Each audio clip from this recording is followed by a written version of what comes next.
Hey, what's up, pro wrestling fans? Welcome to the Nation's Corner. Welcome to a new year. So much to talk about. Joining me tonight is Debhausen, the great and powerful, in her new lair. New digs. So I want to ask you about that in a second. John in South Jersey, and of course, Mongrovian Mike. What's up, people? Welcome to 2024. Sounds What's weird. up? No, here we are. We are back. We back. And better than ever. Yeah. Thank you, Eric we're Bischoff. back. Yes, brand new year, brand new. Still same us though, which is cool. Yeah. I guess God. so. Depends on I who guess. you have. Well, We're still the same crazy mofos we've always been. Right. Opinions may vary, but those opinions don't matter. So F them. 4 to 5 dentists like us. Hey, So. that's fine. I'll take that. I will take that. Who's the other one? I know one dentist. I know one that doesn't. 5 dentist that doesn't like I know us. who the 5th is. And that's him too. Anti-dentite. Yes. That's right. He's just mad that he doesn't have a. He's just mad that he doesn't have a picture with that doctor that we do, or you and I do. Anyway, I'm not mad. No, but Elder I'm happy is. for you guys. Elder. I'm happy for you guys, but I don't need a picture. Man, chat's loading up. Tony Justice is in there. I see Seth and Jackie, and I'm not sure if that's actually Jackie. Anyway, who's to say? All right, and, our good friend Neil, who's been working a million friggin' hours. He is the quintessential cheese man. All you people that like your fancy charcuterie and your cheese and wine plates and stuff, you have to bow down to our buddy Neil, Too Sweet Neil. That man brings you all that fancy cheese and stuff that you bougie folks like to have. Yeah. So it's not Neil, Kneel to the power of cheese. It's Neil to the power of cheese. N-E-I. And we get Neil is like the hardest core wrestling fan because he stayed up till like 1 o'clock in the morning watching wrestling with us. Slept for like 2.5 hours, went to work, and then managed to watch Wrestle Kingdom and all of that stuff this week. Managed to fit in all this middle of the night wrestling and still get all of his work done. It's insane. Yes. Yeah. Crazy. I tip the cap, sir. You are my guy, Neil. You know that. I don't. Neil, I'm taking a sip of Trogs out of my new glass that my daughter and future son-in-law Steve got me. Here's to you. That's Trogs. Nothing nectar, Chad. Yeah. Okay, so before we jump into all the friggin' 80 things that are going on in wrestling this week, I did want to give a shout out to Sam Roberts, not Sam Wrestling. He posted on Wednesday this amazing interview with Adam Copeland. If you get a chance, you know, I'm a big fan of Sam and like all that stuff. Sam's awesome, but like his interviews, especially the ones with MJF last year and the one with Adam this year, and even the one with Maven last week was really, really good. But this one is 2 hours long, and they go in depth into Adam's, like way in depth stuff I've never heard in interviews, and I've heard a million interviews with him. So if you get a chance, I'd highly recommend you check it out. Yeah, I listened to it in bits and pieces over the last couple of days. And I agree. Really well done. Great conversation. I feel like Sam has this quality about him that makes others just comfortable just to kind of, you know, freely speak conversationally rather than feel like a formal interview. Similar to how Chris Van Vliet is. And, you know, that's one of the reasons why we all love him. Great interview. Great. Yeah, agreed. And also shout out to Busted Open, who put some great content out this week. There was some really, really good interviews, great coverage. I just thought it was a fun week. You know, they came back from the holidays, and of course, there's so much big stuff since we guys last spoke. Like, Punk is back, The Rock is back. Like, now, I want to get your opinions on The Rock, and because, of course, everybody has talked about this endlessly all week. They haven't heard our take on it, so right. Well, it's not official until we put our take on it. So, of course, we have to. Okay, so the question on the table is: Are we getting Rocket Mania? Yes or no? Okay, Yeah. John, yes. Deb, yes. Mike, Yeah. yes. Okay, of course, right? Yes. Because he doesn't come back if it's not at WrestleMania. No. Yeah. Then the question is it Rock and Roman main eventing WrestleMania for the title, or are they main eventing WrestleMania for the head of the table, or both? This is a more complicated question. So, Deb. Yeah, a little Yes. more. So I will preface this before we really get into this discussion. I was talking to Tony yesterday, and one of the things that we were talking about is that it's so interesting to me that we have this scenario right now where there's so many possibilities of, like, we're actually having an in-depth discussion of what could be the main event at Mania. And I feel like there were so many years where we just knew what was going to be the main event at Mania because there was only really one major story going on. And now we have multiple major stories. So I think, I think it's really interesting that there's just so much going on that there's like a battle for what's deserving to be the main event and how the story will unfold. I personally, like, I haven't really nailed down one specific theory that I think it's going to be. I think that, a few theories have been thrown out there that are certainly plausible. I do think it will involve Elimination Chamber in Australia because they're definitely making these international pay-per-views kind of, feel like a WrestleMania. They want to make it a destination event for people, all around that area of the globe to kind of trek to. So I do think that they're planning something huge for that show in Australia. But okay, so if the rumors are true and what you're saying is true, and I want to get John and Mike also. Yeah. What did they do in Australia? And it was interesting because I just want to tag this with O'Shea Jackson was on Busted Open this week, and he brought up a good point. If Rock versus Roman happens at Elimination Chamber, then it basically overshadows Rhea and her being the Australian champion, the WWE Women's Champion, and her home country, right? First time, so it throws a whole monkey wrench into everything, and then it also then you go, well, if they do that, what are they doing at Mania? So what do you guys think they're gonna if we see Rock and Roman in Australia, what do they do there? Nothing. Mainly nothing physical, and I mean by nothing, no touch whatsoever. Not even at most maybe a some sort of confrontation, face to face, something like that. But no match, no no run in, anything like that. Just if they even have that, and I don't think that they while. Something between Rock and Roman would absolutely get eyes and more attention on the Australia show. Grant, you're right, and O'Shea, and I agree with you, Front Row and O'Shea Jackson. You don't want to. This is a huge moment for Rhea Ripley, who absolutely deserves to have every bit of this moment in her home country as the champion and be spotlighted. But I don't think because I'm with everyone that the eventual payoff is Rock Roman night 2 of WrestleMania for the head of the table. The title should not matter, should not be any factor into the Rock and Roman story. I've said that since since WrestleMania 39, where the rumors that they were going to do something there and they were trying to get something done that we found out subsequently. Thank you, Pat McAfee. But John, just real quick on that. Yeah. Sam made that point on Busted Open that Roman is the head of the table, and part of that is being the champion. So, well, I agree with you that the match doesn't have to be for the title.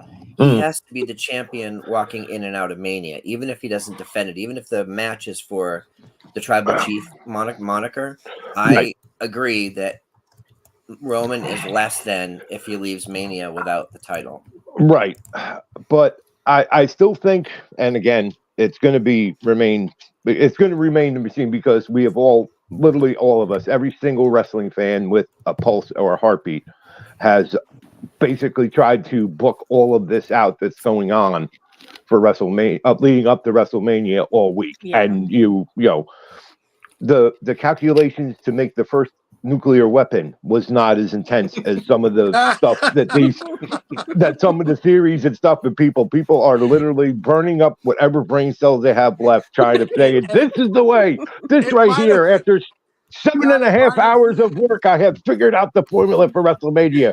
And you're wrong. We're all going to be wrong because it might have actually involved people way smarter and above our pay grade either too. Yes, but you guys, I understand your point, but I'm gonna go the other way. I think it doesn't hurt. I don't think it. First of all, it doesn't hurt Rhea.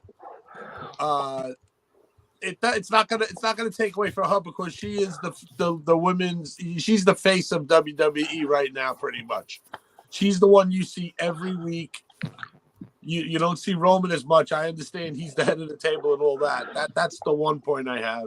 If The Rock shows up there, yeah, I also agree that they do not. I don't want to see them lay a finger on each other until WrestleMania. Yeah, that's definite. I'd say that there might be the Elimination Chamber comes before the Rumble or after? The Rumble's coming next, right? Yeah, the Rumble's the next one at the end of this month, and then the following month is whatever works or out. March then is in the Elimination Chamber. I say that's where the contract signing is. Yeah, but how cool is it in general? You take everything that's been going on, WWE, and I don't think it's an argument. WWE has never been hotter than they have in the last, say, 6 months. No. Oh, yeah. And quite a long time, going way back and I'd say like 18 months. Yeah. Okay. I'm sure. going to say, but and for those of us of a certain age, not to shit on you young kids that don't know nothing, little snot-nosed brats. Those of us that lived through the Attitude Era and all that, we're seeing stuff now that's equals Attitude Era stuff weekly. But and before we have gone into WrestleMania basically after Elimination Chamber and looking at basically this is how the WrestleMania card's going to shape up, and that sounds cool. This sounds good. Here we are. We haven't even had Rumble yet. We haven't had Elimination Chamber, and WrestleMania is still in April. And an embarrassment of fortune. That's what WWE. Yes. They have an embarrassment. Did you look that up? And let me tell you, the only thing I have a theory, and it goes all the way back. It goes all the way back to seeing Triple H on the back of that, on the side of that WWE truck, and Kathy Kelly stopping Cody after he got screwed out of something. I forget exactly what he got screwed out of. But it was it was the hard times for him. And sneering Triple H above him, right behind him, sneering over his shoulder.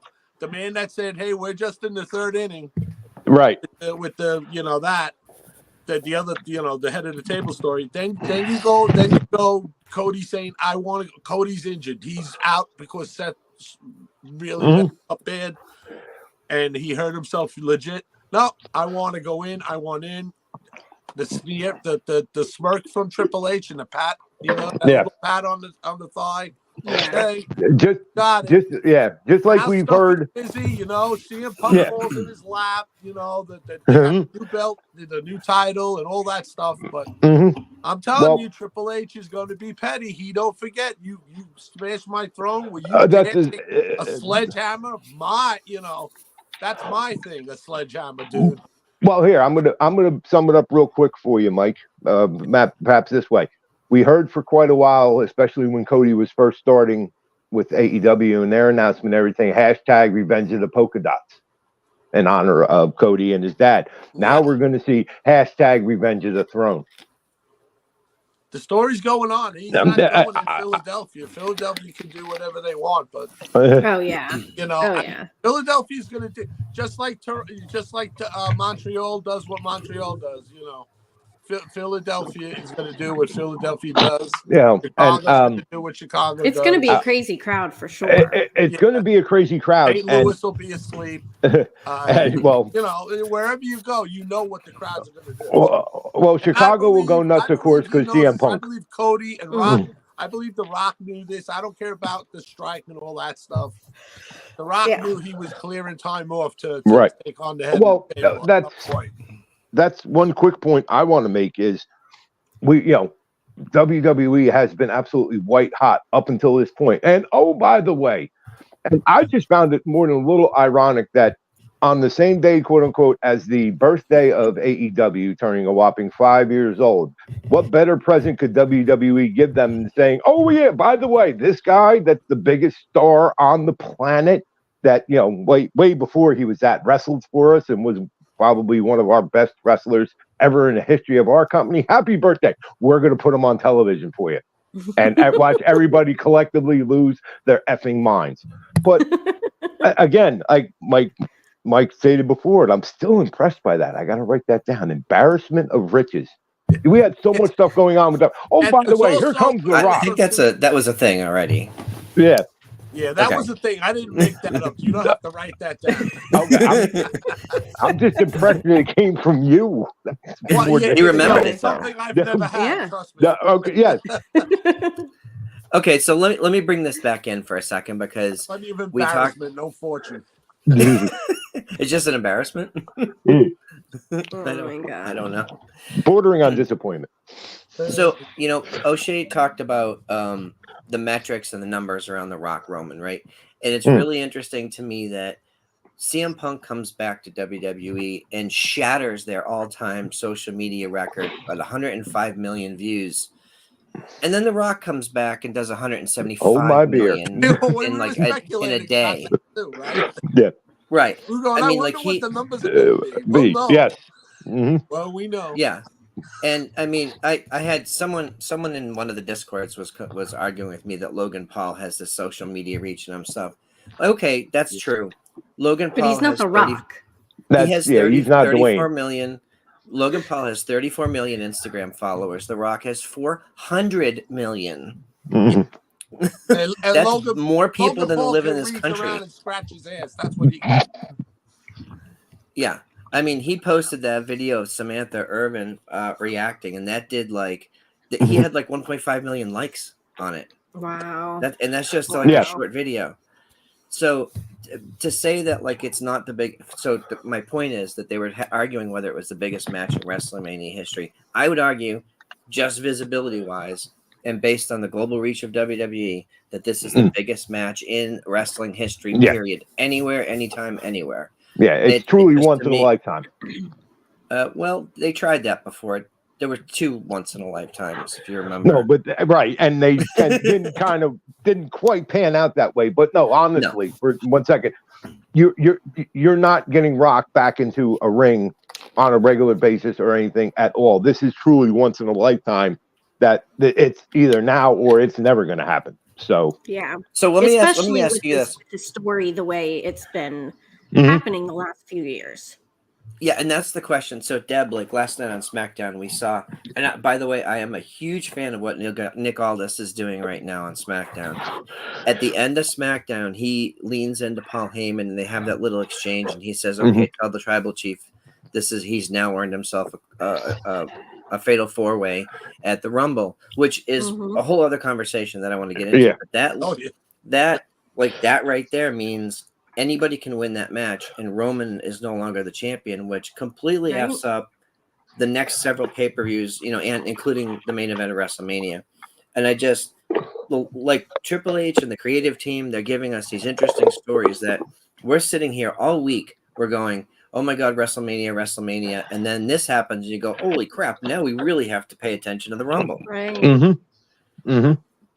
So how do you feel, Deb? How do you feel about this now being a fatal 4-way? Do you fight for it or against it? I'm for it. I'm totally for it. I think it will make for a very compelling story.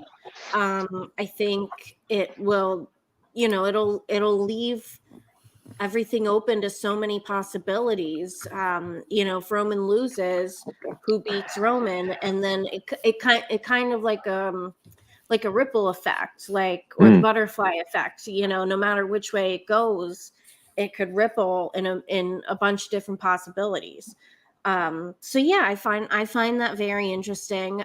They have been building it for years, going back to Young Rock, and even before that, I think even, earlier in Roman's career, there was always this kind of bubbling conversation of, will Roman ever face The Rock?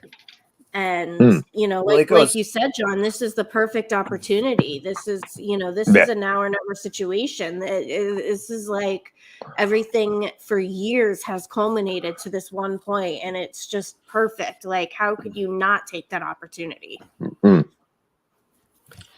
Yeah, and so so my question to you guys, and this is something that I think we probably all agree on, is Hogan's not record, but his streak, which is the number 2 spot and the longest ever, what they've now dubbed the Wrestlemania era, is the longest reign in the Wrestlemania era.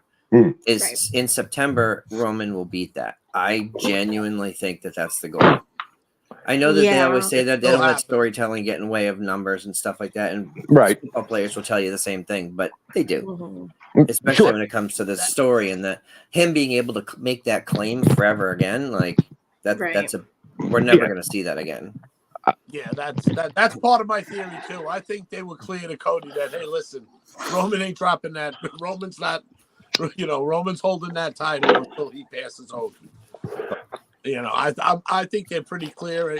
I don't think anybody has to tell them that. You just see, why are they talking about it all of a sudden? Right. They've been talking about it for the past year. They've been talking about it, before Cody even came in. Right. It's something that that they're passing. Otherwise, they would, like even Bully said, what WWE wants you to know, they let you know. What they want you to forget, they make you forget. Yeah, true. Yeah. They'll make it exactly how they want. And I honestly see, just in general with all of this, regardless of how many, regardless of the Royal Rumble, regardless of the Australia show, we're going right up to the go home shows on Raw and SmackDown respectively, right before Mania, before we figure out exactly what's going on. They're going to play it. They're going to keep slow playing it all the way out till then. And those last 2 shows, especially the last SmackDown before Mania, that's when we're finally going to be like, oh, okay, here's what's going on for Mania now. And I think it's absolutely fantastic. It's like you said, front row. It's must watch. You have to be watching everything, including the premium live events. I hate that. John, the only thing that was a surprise to anybody in the WWE store, creative, was CM Punk. CM Punk was lightning in a bottle moment. It was just it happened. He's gone. Right? Might as well try. You never know. Right, and that's the whole thing. It's only a phone call. You know what's cool, and I think we were talking about this the other night in our group. Is we all know a lot of people. We know wrestling fans, we know wrestlers, we know people in the business. And I personally have talked to so many people this week who I typically respect their opinions when they start, postulating and sort of fantasy booking stuff. Literally nobody knows what's going to happen. Yeah, and that's beautiful. It's awesome. That. It's such a great place to be in. Like, we listened to Busted Open, which had a wide variety of opinions about what could happen, but nobody said, well, this is what really makes sense. Everyone was like, well, this could be it, but like, what if this other stuff happens? Oh, by the way, we haven't even talked about the Royal Rumble matches and the winners getting opportines at those titles. Like, that's another X factor that there's so many questions and just no answers. John, you have an embarrassment of scenarios. Yes, thank you. We're stuck with that now, aren't we? Yeah, that's it. The old man got it. Put the copyright on it. All right, don't give it to Ezra. I love you. Is he in his corner? Just tell him move over there now. We're just preemptive. Ezra rules. Yeah. He just has bad jokes. Right. Yeah, I totally agree with you on that front row. You know, I remember sitting through years before I really became a hardcore wrestling fan. Like I watched with my friends who were wrestling fans, and like I was a fan, but I guess you could say I was, what they would consider like the ultimate casual fan. Like I watched with my friends, but I wasn't super into it. Like I wasn't buying t-shirts yet or anything like that. And I remember sitting through years where it was like, that there's nothing to, I don't know how to put it. Like it was predictable. You knew exactly what was going to happen every pay-per-view. Once it came to Mania, you pretty much knew how everything was going to go. And like you said, I absolutely love that we're at a point right now with these cluster of stories that are like oddly connected that we don't know what's going to happen. There's so many possibilities, and kind of like you said, like you don't want to pick one single possibility, because then you're missing out on another possibility that's kind of cool too. And Steve's right. You give those guys. Crazy. Steve's right. You give those guys the 4-way at the Rumble, and it keeps them out of the Rumble. So you got more people in the Rumble. Yeah, the Rumble. And also, I think out of that, you're gonna have, it's gonna be a something with AJ and LA Knight. They're gonna keep simmering. I believe that's where the feud's going. Yeah, definitely. That's a good point, because it just goes back to what we've been saying, especially on the show all along. There is absolutely so much where nobody's even really talking about any of the Rumble matches and who's in them, when normally that's like the big topic of conversation coming into this time of the year. And I'm sure once we start to see who's in it and all that, but then you still talk about who are we going to see at the Rumble? Who's going to be a surprise entrant? Who's going to who's coming in, and then subsequently. So now coming out of the Rumble, we'll even have more stories. Who punched their ticket to WrestleMania? Who gets to stand and point at the sign? Then we all have to drink because they point at the sign. Who? Yeah. And one of my favorite things about the Rumble is during those Royal Rumble matches themselves, the kind of what they always say, connective tissue. Right. Is that you get little mini interactions between certain people in the Rumble match that are like, that's furthering their storyline with somebody else, or they're gonna start a feud in a certain way. That's one of my favorite things, is to see all those little interactions that will mean something. Who would you guys like to see out of the box be entered in the Rumble? Oh, we're gonna do a whole Rumble show. That's further down the line. I have time to make my laminated list then. You have time. Okay. Yeah, stick a pin in that question for they call that a tease. We're long playing that. Why don't we tease that? We're pre-taping. We got the first pre-taped interview of 2024 coming. Yes. Yes. With very own from the Iron Savages, Jack Jameson. We're going to pre-taping that coming up next week, and it'll be on a future episode. Yes. Hell yeah! Awesome. I'm very excited. We once again get to start sipping sauce and living hoss. I'm gonna bust. Get jacked, but don't very get cool. jacked off. Man. That's See? right. Told you. You get jacked, you don't get jacked off. That's right. And told you we were back with new stuff and all kinds. And there we go, coming in hot. First interview. Right. So no premium content. That's what you get for not believing us. There you go. Anywho. All right. Anywho, okay. Rock and Roman enough now. Yeah. Right. So I did. So one of the things that I thought was really cool is they're doing this interesting thing with Damage Control, and I thought they were going to fast track them turning on Bailey, but it feels like they're letting it just sort of simmer. And I love how Io and Asuka and Kairi are just speaking Japanese, and go ahead, say it, John. I know what you're going to say. What? And the translation by Dakota. That dirty Kiwi. Yeah, It's that dirty amazing. Kiwi. I hate her. Little dirty But they're Kiwi. not- I'll never they're not- forgive you what you did to Tegan. I wonder if they're waiting. I wonder if they're waiting to the Rumble for that turn. Like, I don't know.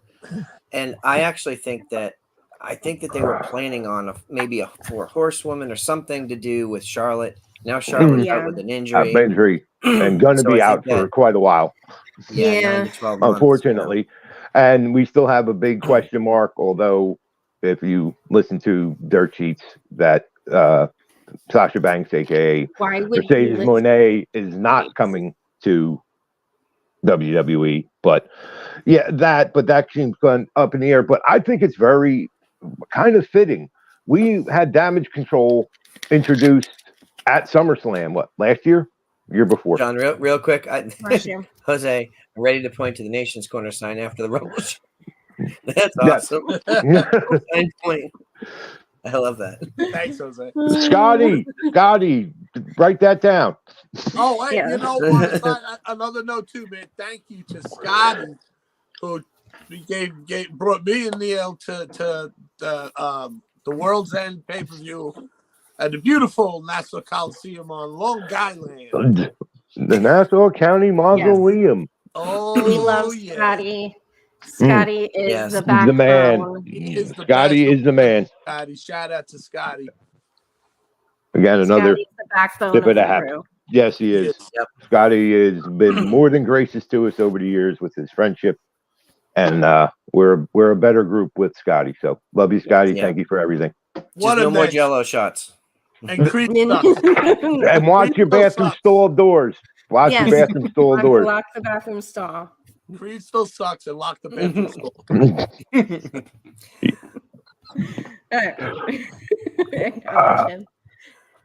So what were you saying? Sorry. Oh, we were talking about Damage Control and where they might go with it. And I think it's going to depend on the Rumble will probably drive that story moving forward. Yes. I still wish that they were able to do more with Shayna and Zoe. I had hoped that they would be like a driving force in the tag team division, but I feel like they've been coming and going and just sort of languishing in the background. And I'm a big fan of both people.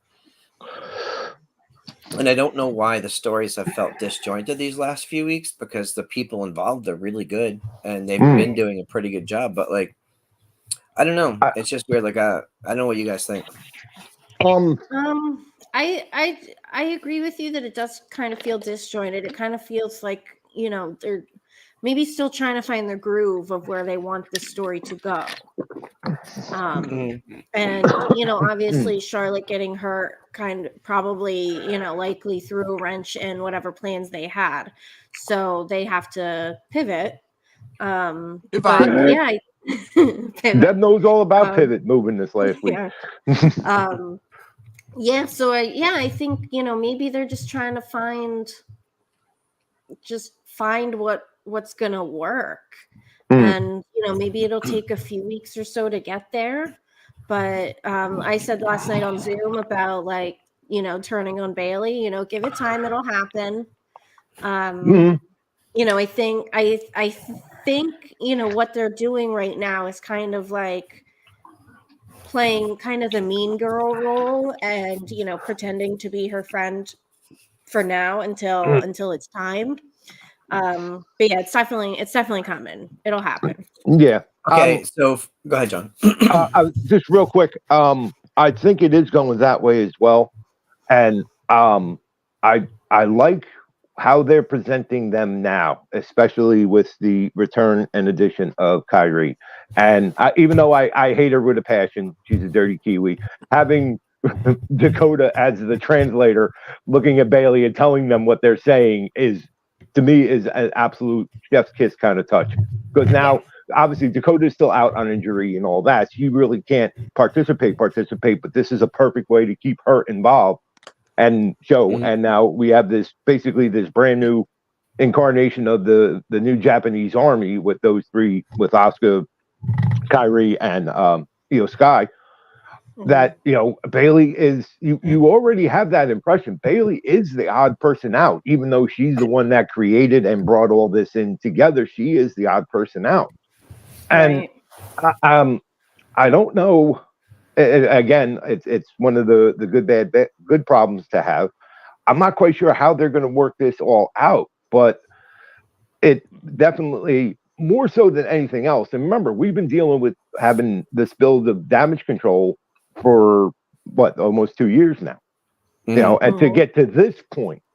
So it's not like, and yes, we, myself included, we have been critical of it. Okay, dare I say, we have shit on it more than a few times at certain points, and rightfully so. But that's deservedly so, yeah. Yeah, you know, but now, you know, we're at a point now where I think they're finally getting all the parts worked out to how they want to do, and then now they can figure out where they're going to, because now they're over. They're established. They're over with the fans, like or hate them, whatever.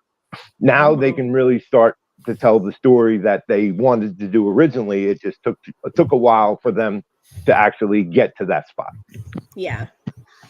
Yeah, it took them adding a couple Japanese ladies. Yeah, well, hey, when all else fails, bring in some ass. Yeah. But look at the talent that's in that group. It is insane. Yes, it's right. Yeah.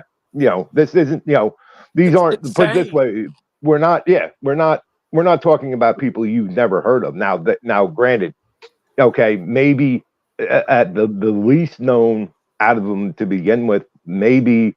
Well, no, because they both came out of NXT as well. I mean, Asuka has already been established. He was established in, and all three of them honestly were established in Japan and and WWE. But you know, they're getting a chance to show exactly Kyrie's look coming back with this new kind of darker look to her, and overall is absolutely perfect. It's a return to what she was more like in Japan. But nothing like the Pirate Princess we saw the first time around in NXT, and then when she first came up to. The only thing I don't like, and it was a real quick thing I caught last night on SmackDown, is Bayley was laying out everything on how we're going to have all the gold, and she said those two dreaded words, Kabuki Warriors. Please, no.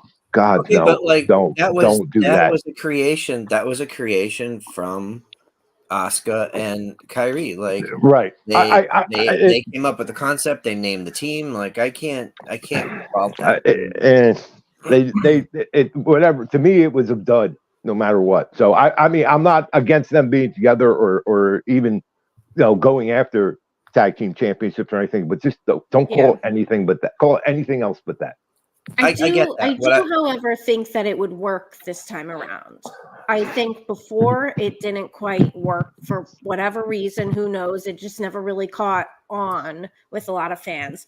But I think at this time, with, you know, things that have changed and evolved, I think fans would get behind it.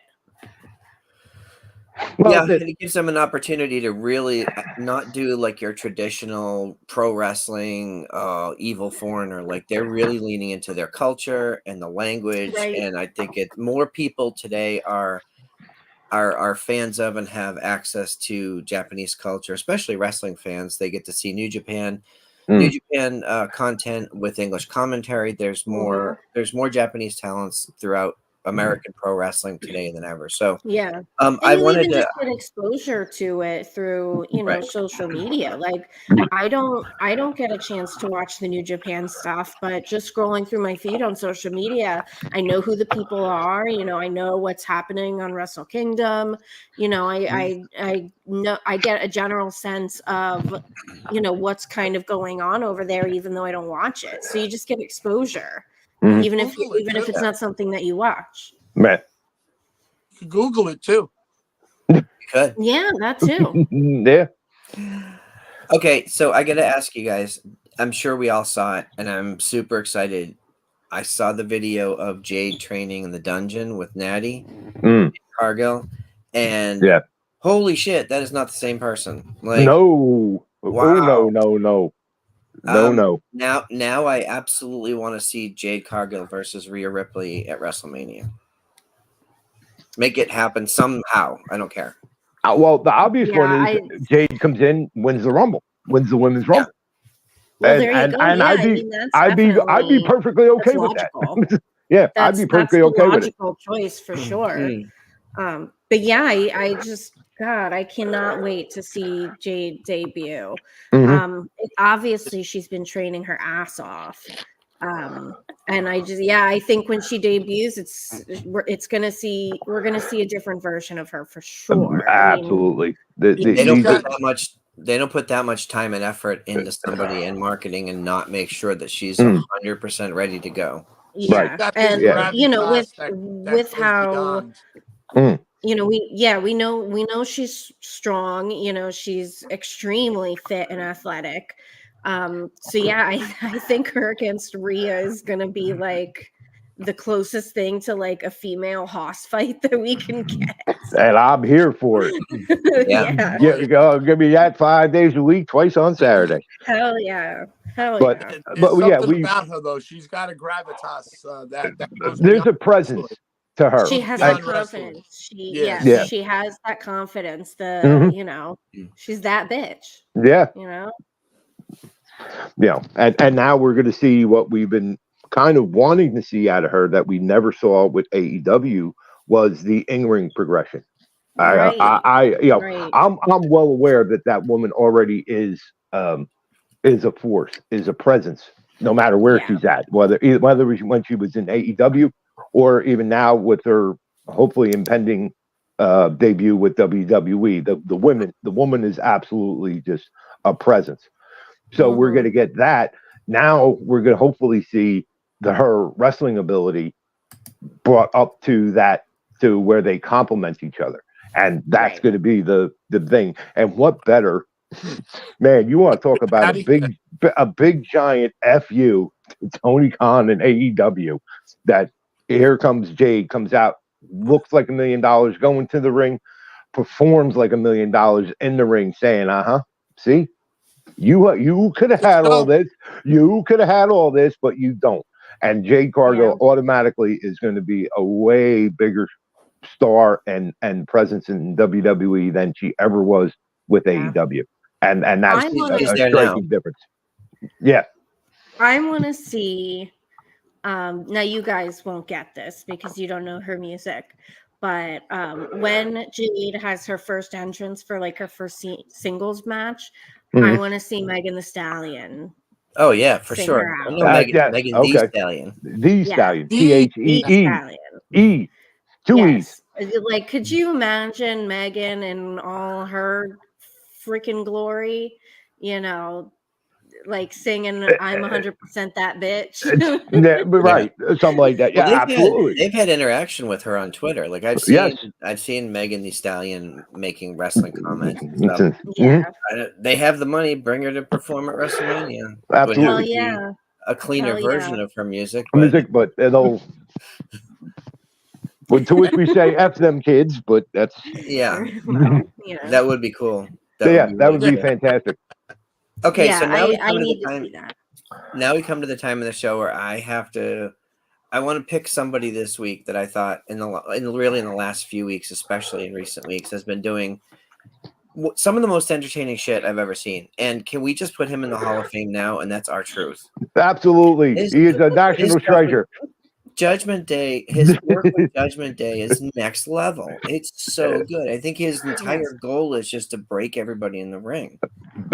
Yes. At this point, I can't see any other reason.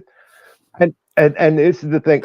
And yes, I think part of it is, we all known how entertaining Ron Billings has been throughout his career with WWE. All the stuff with the 24/7 title and the different things. But remember, he was gone. He had that real bad leg injury and broke his leg and was gone. And it was almost, to me anyway, it was almost he was gone just long enough to make me kind of not forget, but obviously with everything else going on, not think about just how entertaining that man is. And by the way, does not age. He's roughly the same age I am and is still out there like a 20-year-old kid jumping and bouncing around and all of it. And he's absolutely one of these guys that no matter what he's given, he absolutely knocks it out of the park. And you know, Dude, the fans rightfully so love it. He's one of the very few people to actually break Brock Lesnar in the ring. Mhm. Like, Yeah. I will never forget that. Not physically. No, I mean, but broke think his about character. Like, he made him am just laugh in the middle of the ring. I am I was undeclaring watching a myself for the YouTube Royal video. Rumble. I was watching a YouTube video the other day of R-Truth making wrestlers laugh, or just Yes. seeing them I crack need a to see that. smile. Yes. It's so great. Yeah, it's so great. Yeah. We missed him.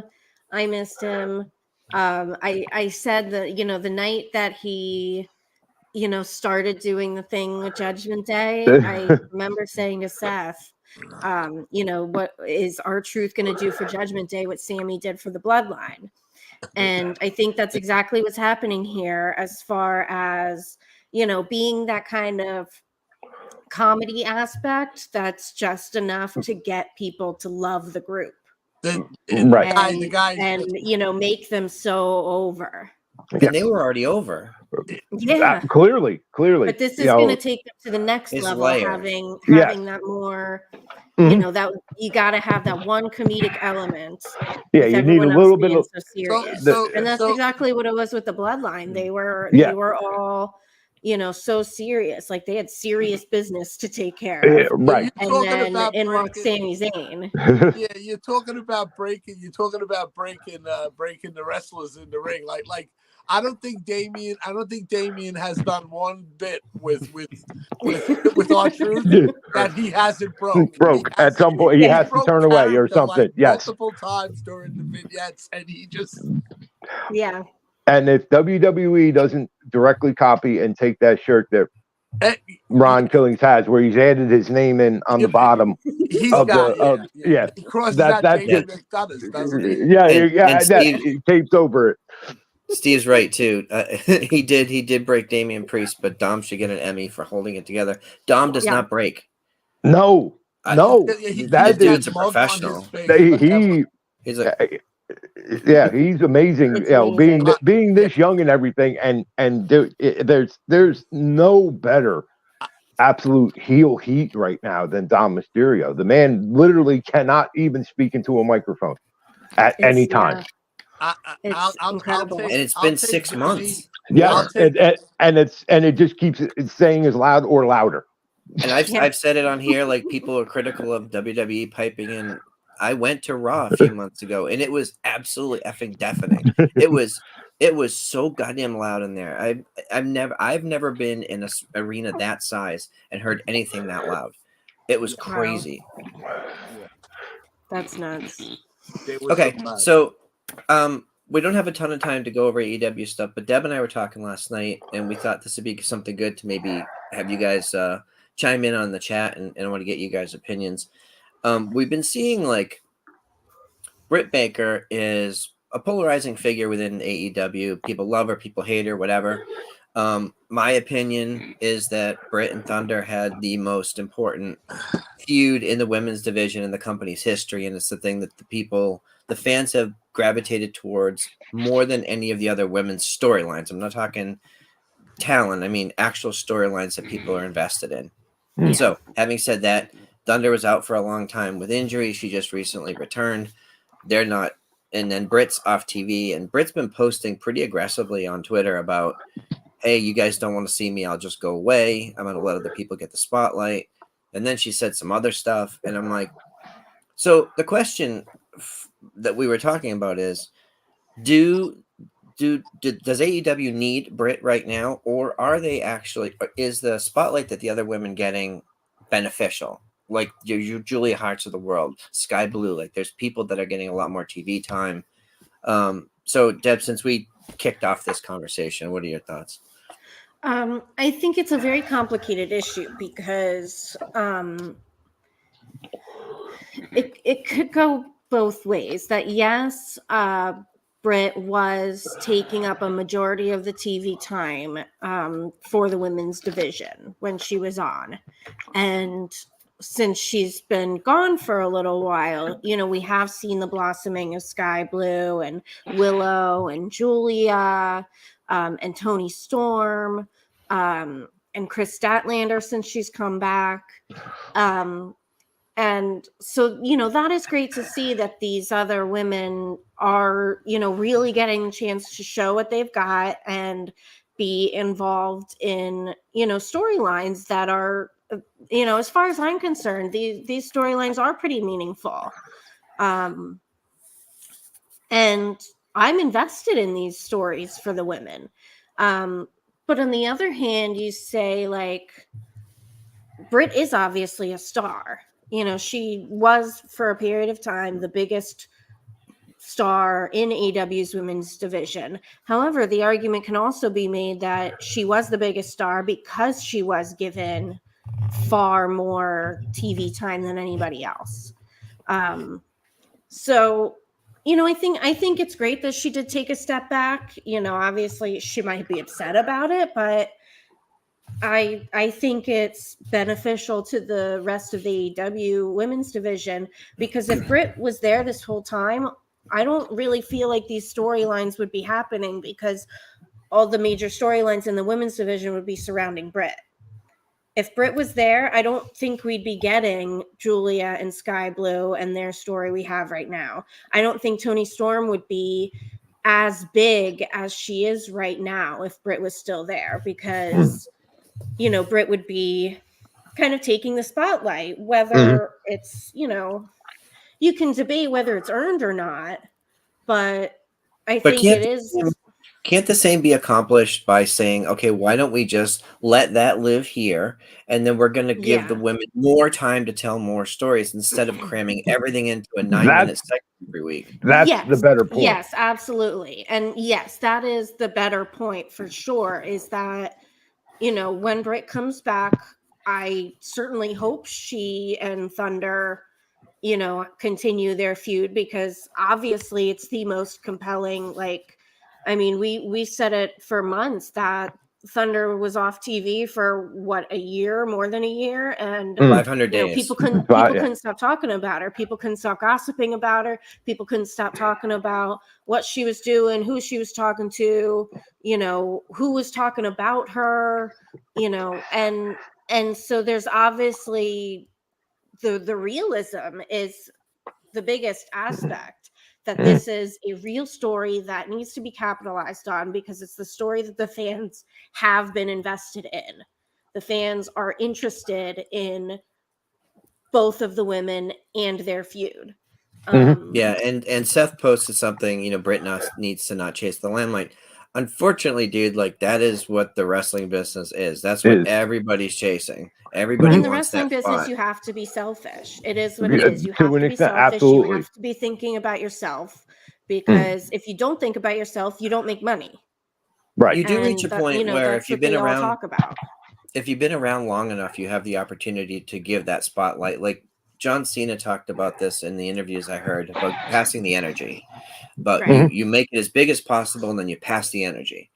Right. Yes. Britt's too young to be in that position, but she's getting there. Like, from like a tenure perspective, when you're the biggest star, the goal is to pull other people up to your level, not block the sunlight, right? There's people that do a really good job of that. We've seen Charlotte Flair do it. We've seen Cena's done it in recent years. I mean, so many major talents have done that, and I maybe this is Britt's time to reflect and say, hey, I have something to offer. My star power can bring somebody else up. And because even when she was coming out with the champ, Jamie Hayter, she was always in front. Jamie was always a sidekick, and she was the champion. And whether that was intentional or not, I don't know if that's her call, but it sent the wrong message, I thought. I always had thought that as well, because regardless of if Britt is on TV or not, Britt is the face and the number one woman of that division, of that company, from day one. And however she attained that spot, my biggest knock against her was, instead of using her spot, like we just said, to elevate everybody up and make the whole division better and more prominent, and getting more than 9 minutes a week on television for a match, to me, she wasn't, I'm a star now, I'm going to make everything better. She seemed to have the attitude that I'm a star and I'm going to do whatever I have to do to stay in this spot. And if it's justified or not, I'm not sure. It's just my opinion. But maybe we're seeing as she is maturing and understanding that, as the face of the women's division, regardless of who else is involved, that is her opportunity, because that is the whole idea is basically everybody makes money. She is going to make money regardless of whoever she's with, or even if she is or isn't on TV. But now there seems to be, despite Tony Khan's best efforts, there almost seems to be a kind of a groundswell and a fan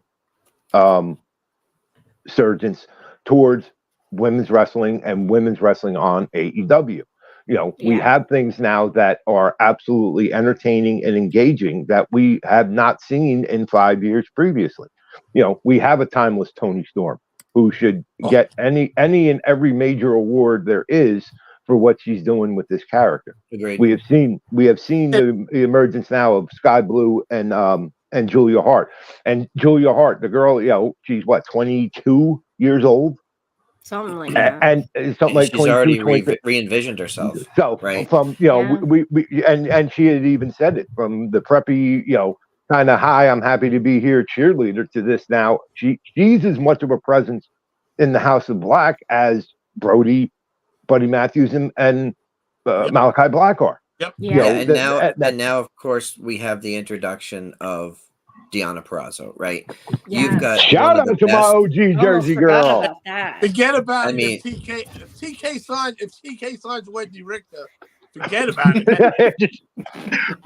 Forget, that's the beauty of Tony Storm. But yes, real quick, shout out to my OG Jersey girl, Deonna Purrazzo, getting the big stage in front of her home state crowd.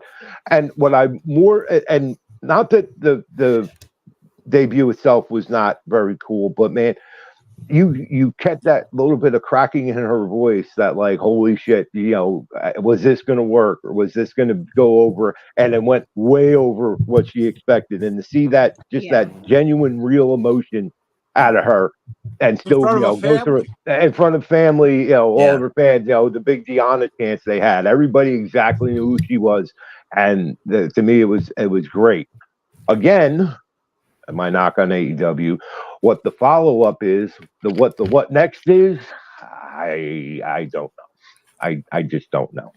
But that in that moment, it was very cool, very happy for her. But that's another, here's another name to add into the mix that, that fans can, another person they can get interested in. And I don't see, to me, the knock on Britt Baker is she's, always looking out for number one, and as long as she's involved in it, she's fine. And then, as long as I'm on the top, everything is cool. But it doesn't seem to work that way. But it does, because, well, when she was on TV, we are literally seeing Britt Baker in every single show, if not, and rarely not wrestling, but always having segments of interviews or comments or something. Yeah, okay, or she was in the tag matches. Yeah, or tag matches. She's put in tag matches a lot. And I will not deny that she is absolutely the face of the women's division in AEW, but I can quickly name off 5 better wrestlers than Britt Baker, and just in that division alone. Yeah, like immediately you name 5 better wrestlers. But it's almost like AEW is trying to keep, for whatever reason, keep it down for what, despite themselves. You have this, just like we always comment and stuff. And yes, it has improved. They are actually somewhat starting to tell stories and stuff like that. And it just, but it's still just, you have this amazing talent, a pool of talent of women. Just let them go out and do what they do. And you'll get fans engaged. We're seeing that now. But does it have anything to do with Britt per se? Maybe yes, maybe no. But I think that, especially now that Deonna's there, you're going to see her back on TV sooner than later. Yeah. But there may be Go ahead. I would assume that with Deonna there, we're going to see Britt in a storyline alongside her, most likely. I would think. For those that don't know, they are really real life best friends. And shout out to my other Jersey bestie, of course, Gabby Laspiza, as when Deanna was recently on Gabby AF, her podcast. She said, "Thank you, Deb." No, Gabby put her point blank. So now that you're a free agent, which she was, and obviously now signed to AEW, but she brought it up. She is best friends. Both Chelsea Green and Britt Baker were in her wedding party when she married Steve Macklin. Yeah. They are legit best friends. So there is, again, we always say, the more realism or real life you can add to any kind of a story or an angle, the better it is. There they are. They're legit best friends. So, whoever they decide to pair it up with, there's absolutely an in for Britt Baker to come back to television to be with her buddy. Yeah, and so I think the money there is definitely Britt versus Deanna down the road, and you tell the story of their friendship. I'm sure there's tons of pictures and videos and all kinds of supporting documentation, Facebook posts, all that shit, right? So there's so much real life to draw from that. Let's not go crazy for a second. It's not a Sex Ferguson versus Chad Too Bad. But it could be. Shout out to Southpaw Regional Wrestling. Yes, I mean, talk about great friend rivalries that turn bad. But still, it's there. They could be on that level. Well, listen, it's after 8:00. I know folks have wrestling to go watch. Appreciate y'all. Anybody have anything else they want to talk about? Well, real quick before we do our sign-offs, y'all know that I moved this week.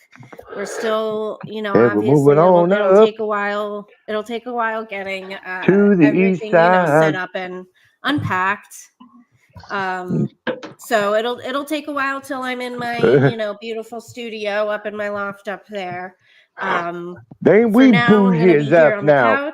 Did you remember to unpack Seth? Yes. Oh, okay. I was gonna say, damn, he's been in that tote for a while. He need to breathe or something. Right? You just took him out of yeah. That would be so cool. Shout out to my family real quick. My parents and my brothers were a huge help. We could never have done it without them. And my grandfather was gracious enough to loan us his truck and his big, huge snowmobile trailer that's bigger than a U-Haul. So we miraculously got it all done in 2 trips. We're done before dinner time. It was fantastic. So big shout out to my family for helping us. We love our new apartment so far. But unpacking is going to take a while, so we'll get there. Nice. And we'll send help for Seth. That's requested.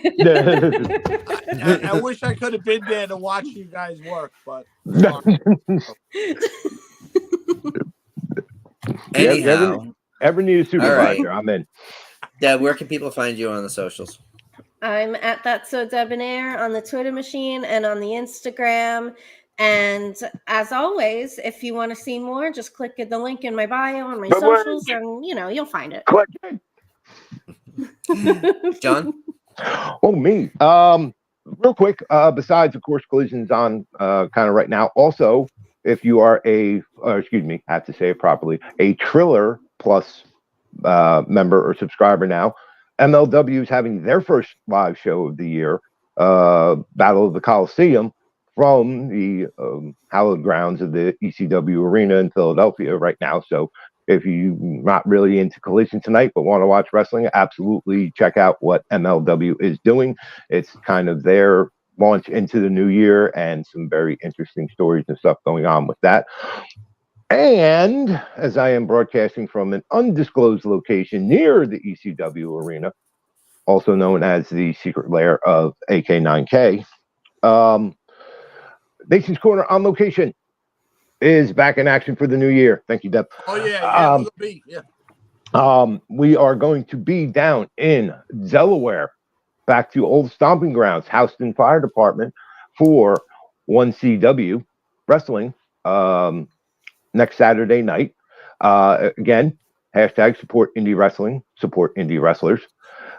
Get out and see the local shows. Everybody has shows in their area. It's a very hot time. And if anyone was wondering, if you are coming to Philadelphia and you can't or don't want to get tickets for any of the WWE stuff or WrestleMania, anything itself, do not worry.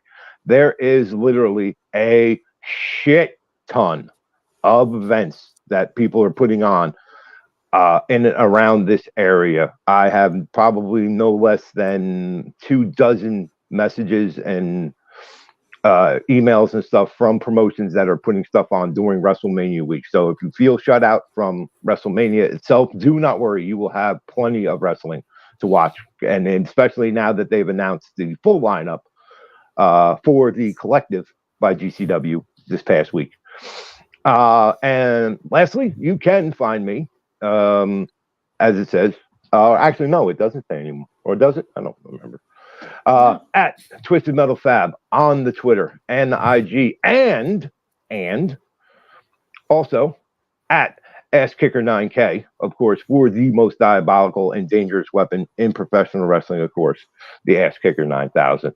So follow him on the Instagram, and who knows, you might wind up on him and being featured on there. Now, space is limited.